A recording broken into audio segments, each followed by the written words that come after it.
জড়িয়েও ধরলো না। ও নিজের মতো চলে গেল। কত অভিমান, কত কষ্ট নিয়ে যে ও চলে গেল, কত অভিমান নিয়ে চলে গেল। আমাকে নিয়ে যেতে পারতো, ও তো আমাকে ভালোবাসতো, ও তো জানতো আমি ওকে ছাড়া বাঁচবো না। ও তো আগে আমাকে শুট করতে পারতো, তারপর তো নিজেকে শুট করতো, দুজনে একসাথে চলে যেতাম, তাহলে তো এত কষ্ট সহ্য করতে হতো না। আজকে আমাকে এই যে প্রেস মিডিয়া, এই যে লাইভে আসতে হচ্ছে আমার স্বামীর মৃত্যু নিয়ে, আমাকে কথা বলতে হচ্ছে। আমার স্বামী আমাকে কি করে দিয়ে চলে গেল।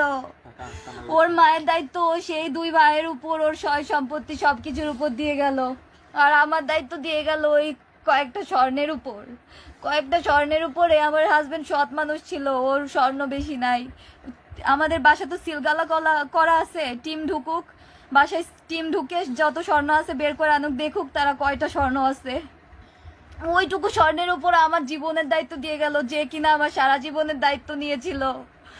আমাকে একটু থাকতে দিল না আমার শাশুড়ি। এখানে হাজার হাজার মেয়ে আপনার জন্য কাছে, আপনার মতো যারা আমার স্বামী অনেক আফসোস নিয়ে মারা গেছে। ওর মায়ের প্রতি ওর একরাশ অভিমান ছিল যে মা কেন বুঝে না যে তার ছেলে কিসে সুখী থাকবে। সে বুঝে না যে তার বউ ভালো না থাকলে সে কিভাবে সুখে থাকবে। আমার স্বামীর এত আফসোস অভিমান নিয়ে, এত কষ্ট দিয়ে নিজেকে নিয়ে মারা গেল সে।